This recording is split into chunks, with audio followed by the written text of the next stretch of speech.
Bonjour, bonjour. Comment allez-vous?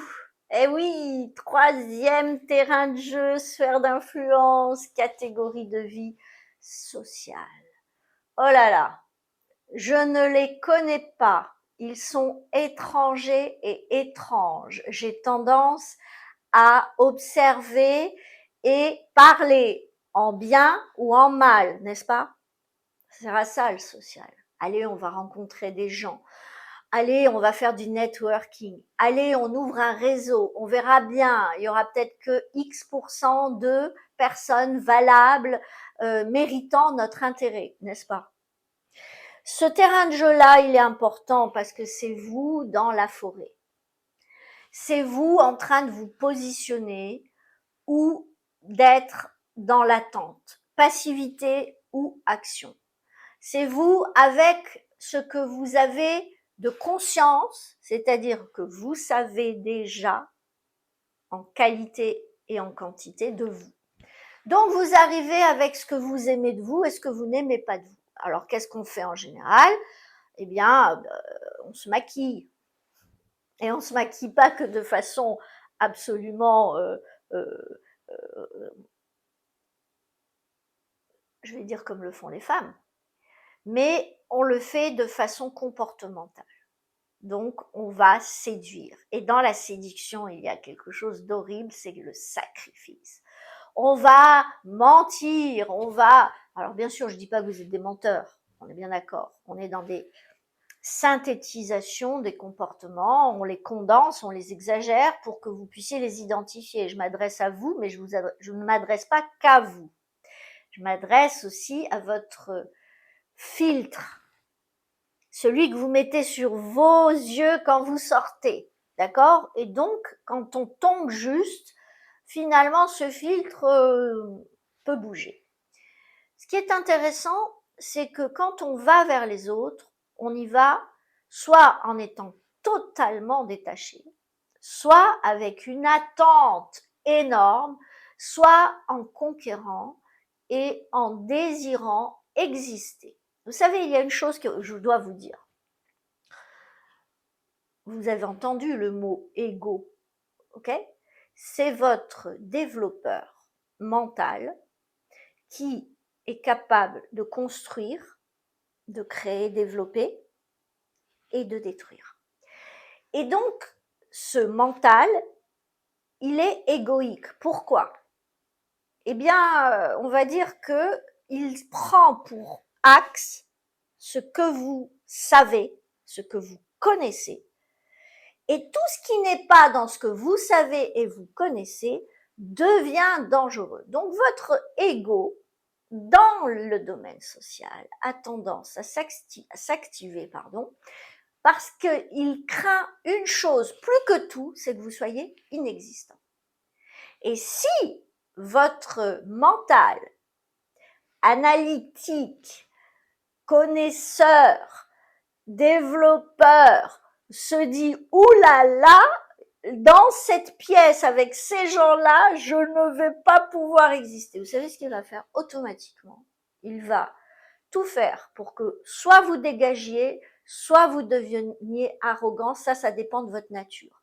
Il va activer des peurs.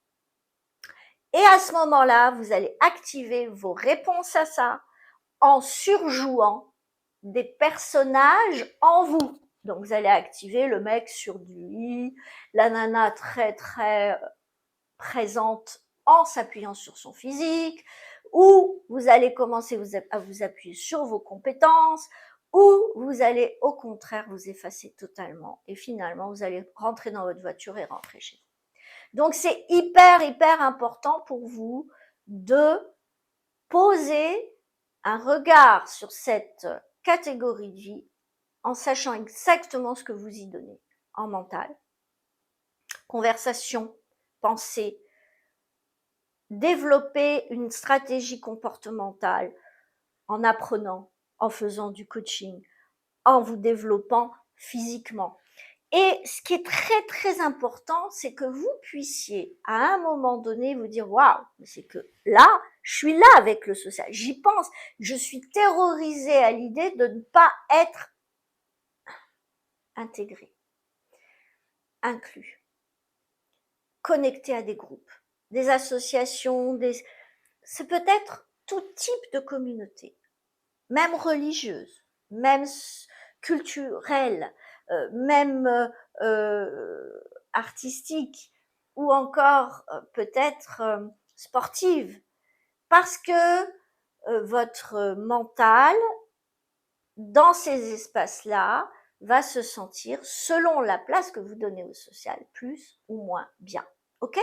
Donc, il est important que vous estimiez de 1 sur 10 à combien de mental vous êtes avec cette catégorie de vie, ce terrain de jeu, cette sphère d'influence. Tout est possible grâce au social, vous le savez. Tout démarre avec des rencontres. Donc, il y a dans le social une espèce de promesse, toujours, du miracle, de l'unique opportunité, et juste au bon moment, c'est magnifique. Ok? Nous avons cette pression quand on va vers le social, et on peut avoir, parce que dans notre passé, il y a de bonnes raisons, eh bien, une réticence absolue. C'est évident que si votre père a été démuni, volé, arnaqué, voire battu par des inconnus lors d'une expérience sociale, vous risquez d'avoir une petite amertume à aller vous balader à partir d'une certaine heure le soir, seul ou seule, si vous êtes une femme, dans la direction des autres que vous ne connaissez pas. Alors, une fois que vous avez évalué la place mentale qu'occupe le social, vous allez avoir le temps. Combien de temps vous donnez à ça? Alors ça dépend bien entendu de ce que représente le social pour vous. Peut-être que vous en avez rien à fiche. Et à ce moment-là, c'est ni bien ni mal. C'est juste que là où vous en êtes aujourd'hui dans votre vie, le rôle du social est celui-là. Et peut-être que vous avez besoin d'un autre social, mais vous êtes bloqué dans une situation où on voit par votre analyse que votre investigation, que votre observation, eh bien que le social est difficile pour vous. C'est intéressant. C'est ni bien ni mal, c'est juste intéressant. Parce que si vous êtes ici sur Métamorphose, c'est pour qu'on ait des informations claires, précises, pour démarrer une investigation plus large et plus spécifique avec des solutions. C'est ce qui nous intéresse. Il y a le blabla et puis après il y a les solutions, bien sûr. Donc c'est très important pour vous d'établir tout de suite après cela combien d'énergie vous donnez. Ça veut dire combien de déplacements vous êtes prêt à faire, combien de temps dans un train avec l'énergie de déplacement, avec l'énergie de soulever des montagnes pour trouver des gens, aller chercher sur le net, faire du networking, trouver des événementiels, vraiment de vous donner cette énergie, cette concentration, ce focus. Cette année, il faut que j'ai rencontré au moins une équipe, potentiellement, pour cette activité que j'ai en parallèle à mon activité principale, par exemple. Et c'est très intéressant parce que, à partir de là, vous pourrez vous demander combien d'argent vous posez, combien d'énergie de fertilisation vous posez.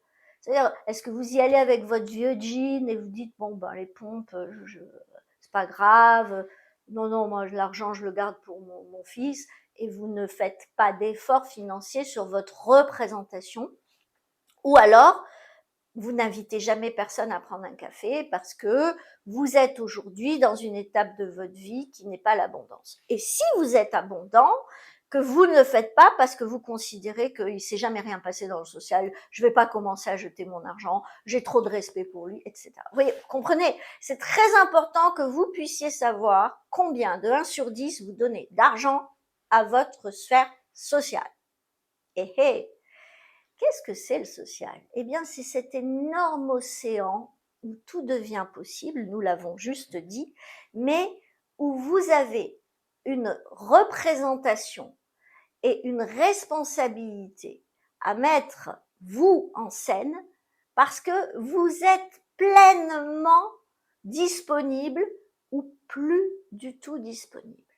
Et à ce moment-là, ça veut dire que le temps, l'énergie, les pensées et l'argent que vous posez dans le social, ça va être du gaspillage, du sabotage ou de la fécondation pour vos idées et ce que vous vous attendez à devenir pour les autres dans votre vie ailleurs. Et on va aller découvrir. N'oubliez pas, votre première œuvre, c'est vous. Votre première expérience va se faire par qui? Par vous. De l'intérieur, mais aussi dans les séquences avec votre conversation, vos actions et l'énergie de transformation que vous poserez sur cette catégorie de vie. Observez, régalez-vous, vous allez recevoir mes commentaires et surtout, observez bien ce texte, relisez-le avant de dormir le soir. Vous verrez qu'il se passe des choses quand on s'interroge clairement sur ce que l'on vit. Je vous remercie. N'oubliez pas, votre première œuvre, c'est vous. À très bientôt, très très vite.